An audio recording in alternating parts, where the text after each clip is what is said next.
Bonjour à vous tous, mon nom est Chantal Lavoie, bienvenue à la toute nouvelle émission C'est classique sur les ondes de Canal M, émission qui sera dédiée à la musique classique et principalement à la scène musicale d'ici. J'aurai le plaisir de vous faire découvrir ces artistes, chanteurs, musiciens, directeurs d'orchestre et de partager avec vous cette passion qui les anime et qui contribue à nous transmettre cette beauté en portant vers nous les plus belles œuvres du répertoire. Il y aura aussi ceux qui s'investissent différemment à travers l'enseignement, le mécénat, la composition, la musicologie, la diffusion et la programmation. Bref, des gens inspirants. Pour les débuts de l'émission C'est classique, j'accueille comme invitée l'inspirante contralto Rose Naguère-Tremblay, qui a déjà une magnifique carrière tant ici qu'à l'étranger. Elle terminait une saison très chargée aux côtés des Violons du Roi à la Salle Bourgie en juin dernier. Nous conclurons cette demi-heure avec notre collaboratrice à l'émission, Béatrice Cadrin, rédactrice en chef du média numérique Ludwig van Montréal. Mais d'abord, écoutons un extrait de l'album Handel Gourmand, premier album solo de Rose Naguère-Tremblay.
C'était Umbra My Food de l'opéra Circé de Handel, un extrait de l'album Handel Gourmand de Rose Naguère-Tremblay en compagnie de l'orchestre de Toulouse. Bonjour Rose. Bonjour. Très heureuse de te recevoir. Alors c'est ton premier disque solo consacré aux grands airs d'opéra et d'oratorio de Handel sous le label Arion. Oui, une première collaboration avec Arion. Alors quel album! Et écoute, au début de l'émission, je disais que j'avais le goût de recevoir des artistes, des chanteurs, des musiciens inspirants. Tu es notre première invitée de cette nouvelle émission, justement parce que tu es inspirante. Alors, je pense que... Je pense que les auditeurs l'ont senti juste avec ta voix. Alors, évidemment, qu'est-ce qui a été ton choix, c'est-à-dire Handel, pour ton premier album? Ben c'est sûr qu'il y a un petit sentiment d'imposteur au moment où on se devait offrir le privilège de faire un premier album solo. Puis je me suis dit, bon, mon choix se portait sur tout parce que moi, déjà, de nature, je suis gourmande et j'ai envie de tout chanter. Puis je me suis dit, très humblement, Handel, c'est le compositeur que j'ai le plus chanté, avec le plus de chefs différents, que j'avais eu le plus de temps pour maturer dedans, parce que je suis quand même jeune, puis j'ai encore mon chemin à faire. Donc, je me dirais pas encore du tout une spécialiste handelienne, mais déjà, c'était le répertoire que je sentais que j'avais le plus de matière autour de l'os, tu sais, que je pouvais défendre avec le plus d'informations possible. Oui, Handel, c'est l'apogée de la musique baroque, bien sûr. Alors, est-ce que aussi c'est en lien avec ta voix? Ah ben absolument. C'est sûr que moi, étant une jeune contralto, le répertoire handelien à lui seul pourrait contenir 10 ans de carrière, 20 ans de carrière, puis je me tannerais pas, là, il y en a tellement. Donc, évidemment, dans une question d'entrée dans le marché, moi, comme interprète, c'était un peu une carte de visite de rêve pour pouvoir me vendre, là, parce que c'est vraiment le répertoire dans lequel il y a probablement le plus de rôles que je peux interpréter. Tout à fait. D'ailleurs, tu as même fait un rôle d'homme. Oui, tu t'es transformé en Jules César. Oui, même plus qu'un, mais oui, puis ça, c'était drôle parce que j'étais engagée, puis c'était juste après avoir enregistré mon album, j'étais engagée pour chanter Cornelia au Capitole de Toulouse. Oui. Ça devait être aussi ma première collaboration avec Christophe Rousset, qui est un grand maestro de la musique baroque, notamment. Et puis, j'étais très nerveuse pour cette prise de rôle-là. Et puis, donc, j'enregistre mon album. Puis là, je devais avoir une semaine de congé, puis qu'on commence les répétitions pour Cornelia. Bien, pour Cornelia dans Jules César.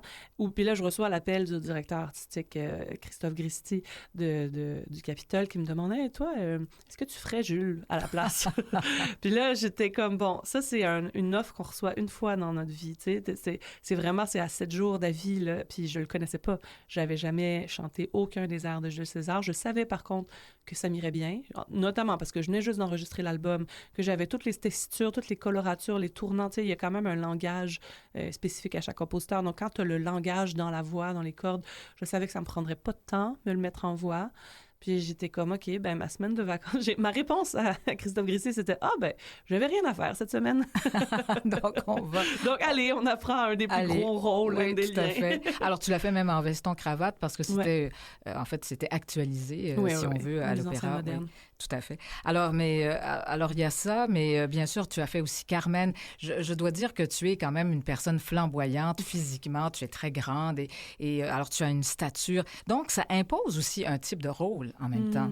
Ouais, en tout cas, ça inspire les metteurs en scène, très certainement. C'est vrai que ça m'a pris du temps à comme le réaliser. Moi, je me suis toujours sentie, mettons dans mon adolescence puis mes jeunes années, là, je me sentais très délicate à l'intérieur, très frêle, j'avais comme l'impression d'avoir un casting de jeune première, ce qui n'était pas du tout ce que les gens recevaient en me regardant. Puis il y a comme eu quelques années de négociations où j'ai appris à remplir le corps qui m'a été donné, tu sais, à la naissance, à l'habiter, puis à l'incarner. Puis ça a été des années complexes pour moi sur le plan, je dirais comme presque identitaire, de comprendre ce qui était perçu versus ce que moi je ressentais en dedans.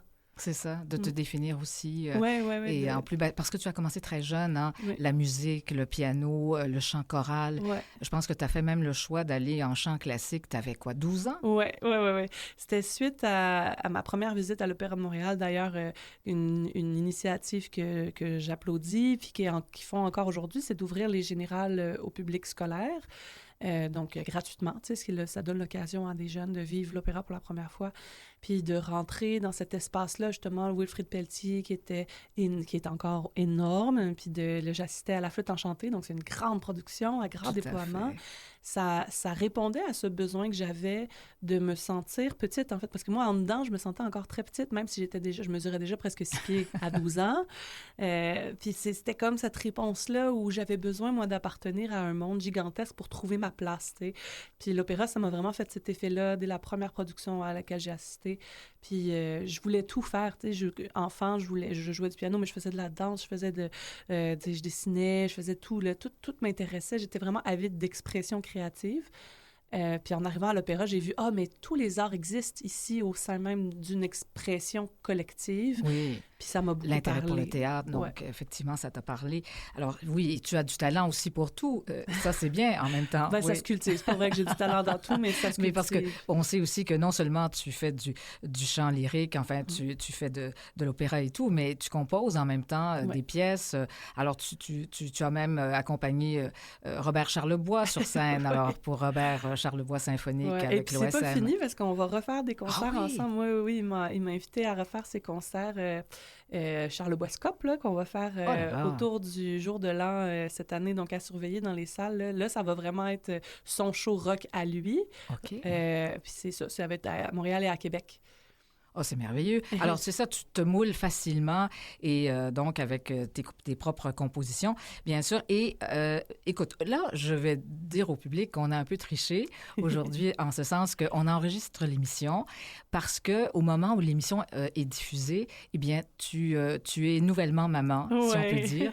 Alors, ou enfin, ce sera presque le temps pour toi d'accoucher, si c'est pas fait, mais ça sera étonnant. Alors, c'est un garçon, hein, je pense. Alors, oui, peut-être un futur chanteur? Ben, en tout cas, je sens déjà qu'il y a une belle écoute pour la musique. Parce que dès que je suis dans un environnement musical, il est hyper attentif.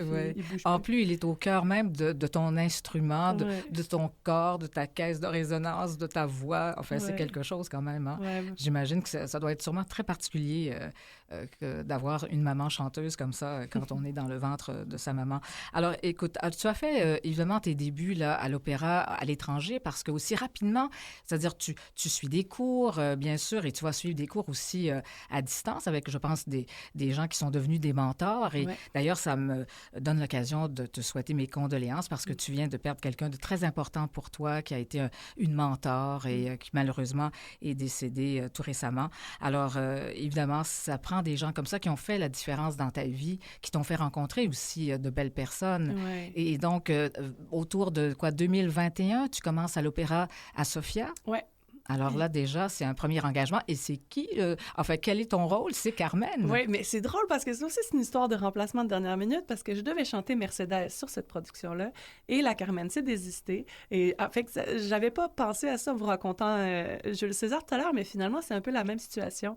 Puis j'ai un petit peu menti à l'époque à la production parce que j'étais en train de faire une production de Carmen à Montréal, mais c'était une production hip-hop, avec des trames sonores où on chantait dans la rue. C'est une version condensée aussi. On faisait juste une demi-heure de musique, mais les grands airs y étaient.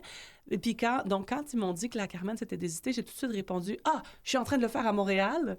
Est-ce que vous voulez que je fasse Carmen à la place de Mercedes? » Donc là, c'est même pas une invitation, c'est vraiment moi qui me suis imposée. Puis en trafiquant un peu la réalité, j'ai réussi à inspirer confiance au directeur. Mais ça, c'est un pari qu'on fait. Tu sais, ça fait 6 ans, 5 ans. Fait que j'avais comme 28 ans. Alors, tu avais, comment dire, le front de la jeunesse. Oui, exact. Mais c'est parce qu'à un moment donné, il faut que tu prennes des jeunesse. risques, tu sais. Puis tu sais, Mercedes, c'est un beau rôle, mais c'est pas un rôle qui se fait remarquer beaucoup, tu sais, c'est pas vrai, là. Je pense qu'on peut se faire remarquer dans absolument tout et n'importe quoi. Au Capitole, la première fois que je suis allée, je faisais un mini-rôle là, qui mesurait genre 2 pages. Puis ça reste que c'est ça qui a convaincu Christophe Grissy de me confier Jules César l'année d'après. Donc, on sait jamais dans quoi on va être remarqué, mais j'avais très envie aussi de défendre Carmen. Je l'avais déjà fait en version piano, intégrale, mais juste piano-voix. Donc, je savais que j'étais capable, j'avais l'endurance du rôle. Puis là, c'était juste une question de, encore une fois, le rafraîchir à l'intérieur de quelques jours de préavis, partir en Europe. Je fais ma première Carmen. Et c'est suite à ça aussi, où tout de suite après, je m'envolais pour Paris, où je chantais dans le concours UNESCO à Paris. Tout à fait. Qui a fondé la mentor dont vous parliez, Alina Pavalache, qui est décédée hier ou avant-hier, des suites d'un cancer du cerveau. Donc ça m'a vraiment...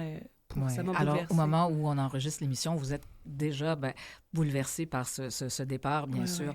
Et bon, ensuite, Carmen, vous allez la reprendre à Toulouse aussi, plus tard. Est-ce que je me trompe? Non, j'ai pas repris Carmen à Toulouse. C'est pas ailleurs, non? C'est ça, vous l'avez pas repris? Je l'ai fait vous êtes pas retourné? Edmonton. Ah, c'est à Edmonton, oui. Je m'excuse. Oui, c'est ça. Ouais. À Edmonton, j'ai fait une nouvelle production de Carmen, puis sinon, je l'ai fait ici à Saint-Eustache, au festival d'été Le Fosse, en version piano-voix à nouveau. C'est sûr que c'est un rôle qui me colle à la peau. Ça me colle à l'identité aussi, là, cette femme qui incarne la liberté, puis qui n'en fait qu'à sa tête, Oui. qui a un côté aussi populaire dans son écriture vocale, le côté gitan, finalement. Oui. Alors, ça te ressemble, Rose? Oui, ça me ressemble tout à fait. Donc, c'est un rôle que j'aime garder en vie. Puis je suis retournée le faire à Sofia 3 fois. Ah, d'accord, c'est ça. J'avais l'impression que tu étais retournée, là. Oui, à Sofia. D'accord. Oui. Et puis, bien sûr, c'est enchaîné d'autres engagements en France, en Allemagne, bien sûr. Alors, c'est vraiment une belle carrière qui s'est amorcée assez rapidement, un peu sur des chapeaux de roue, au fond.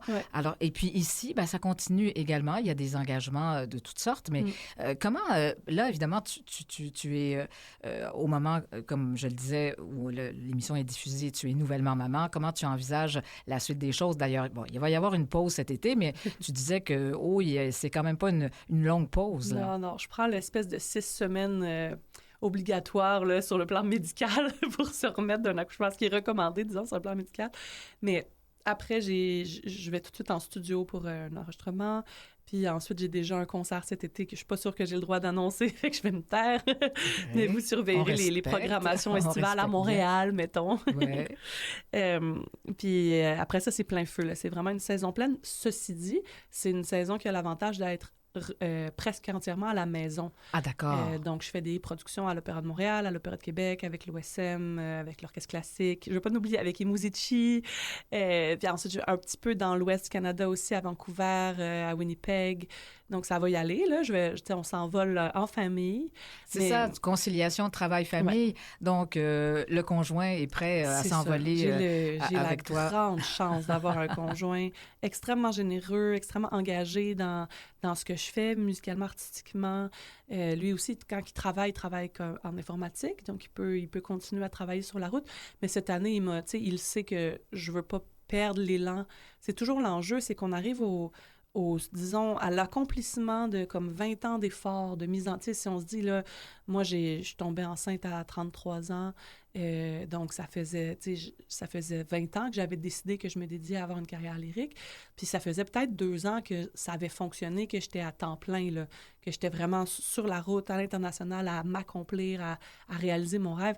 Donc, il y a quelque chose de frustrant de, tu sais, au moment où j'ai commencé à travailler à temps plein comme chanteuse, c'était aussi le moment où mon corps me disait, si tu veux des enfants, c'est maintenant que ça se passe, tu sais. Fait que y a... Oui, bien sûr, puis on essaie de trouver le bon moment, la fenêtre. Exact. Parce qu'on n'a pas le choix. Ça. Mais finalement, on s'aperçoit que tout fonctionne. On est capable de bien s'organiser. J'ai eu une très belle conversation avec Robert Gonella, qui est un grand coach, grand répétiteur, qui était le répétiteur à Toulouse. Quand j'ai monté Jules César, puis je lui parlais de ça, puis je disais que j'étais préoccupée parce que j'avais envie d'avoir un bébé, mais là que je voyais, j'avais mes débuts à la Scala qui s'en venaient, je devais faire un retour au Bayerische Staatsoper cette année, donc c'était comme des grands objectifs que j'avais.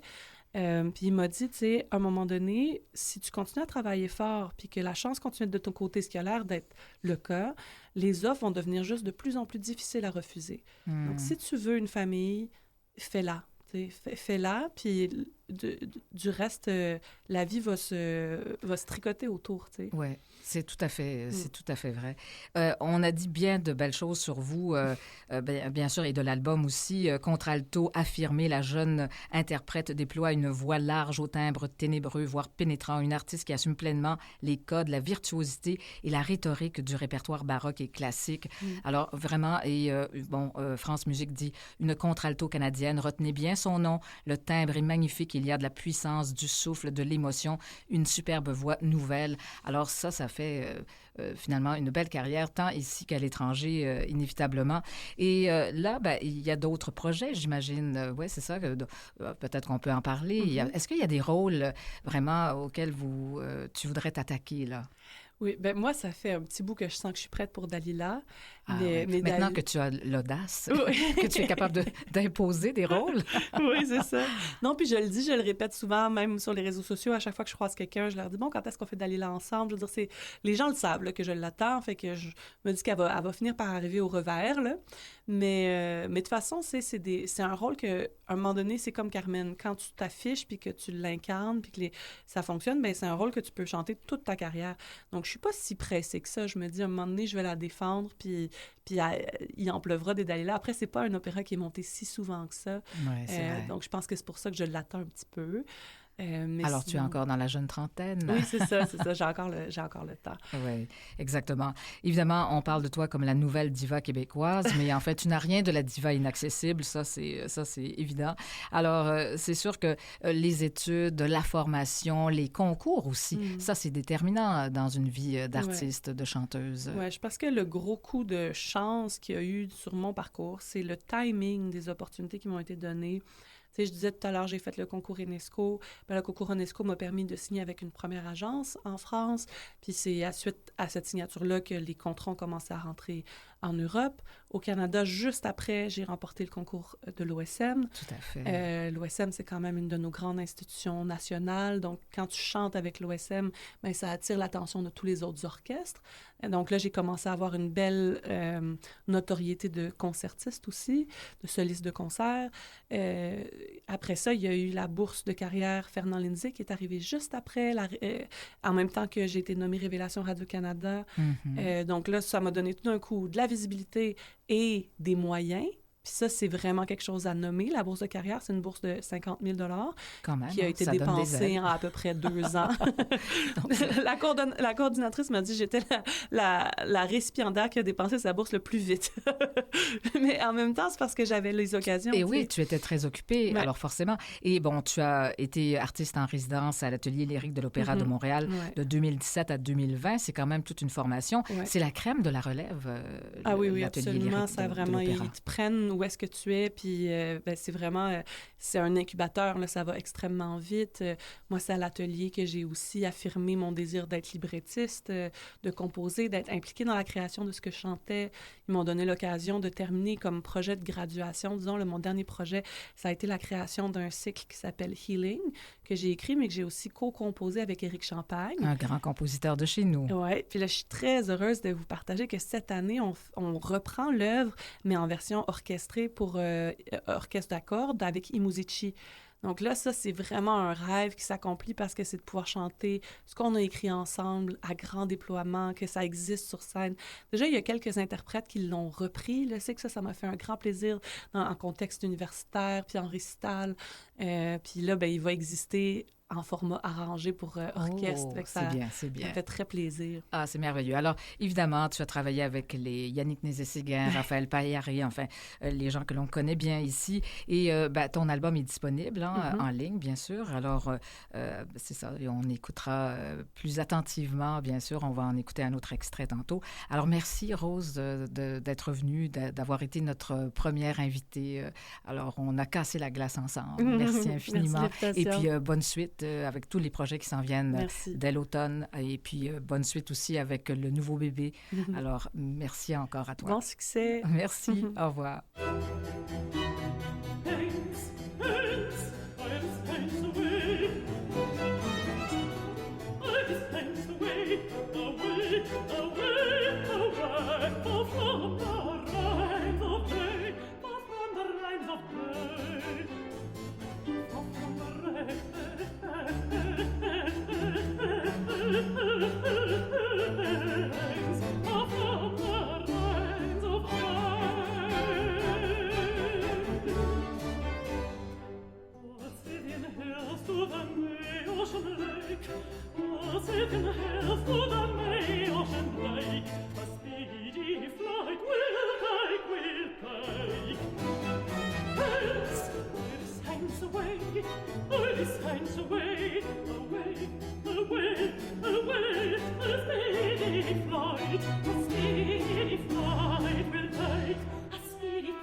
A speedy flight will take.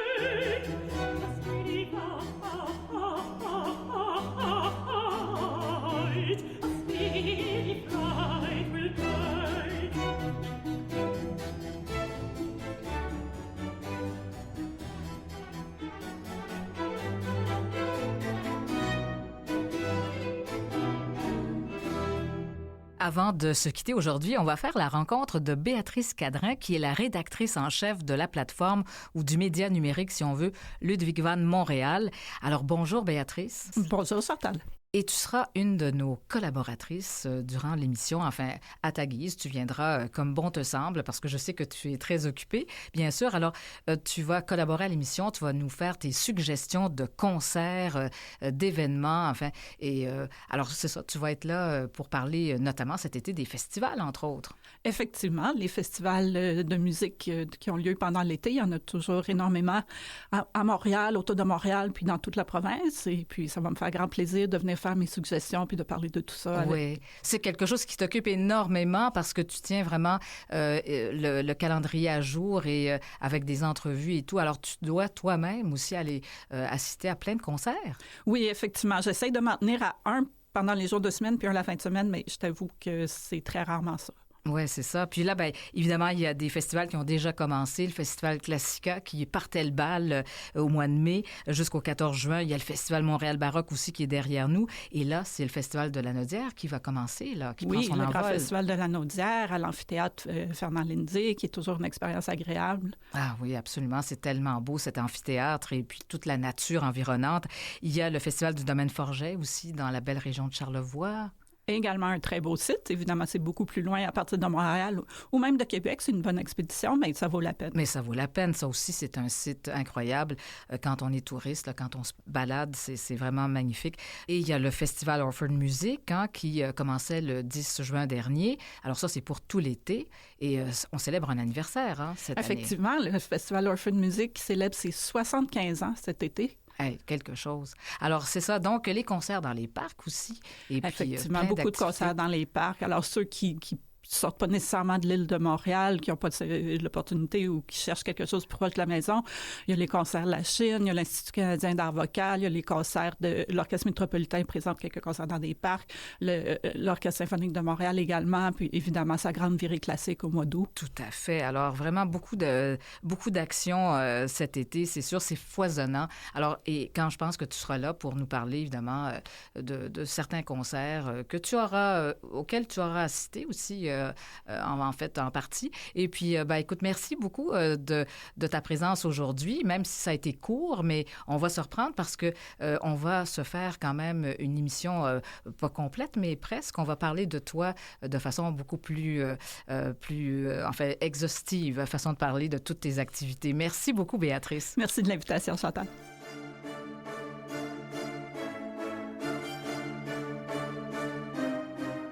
C'était l'émission C'est classique. Ici Chantal Lavoie. On se retrouve la semaine prochaine. Au revoir.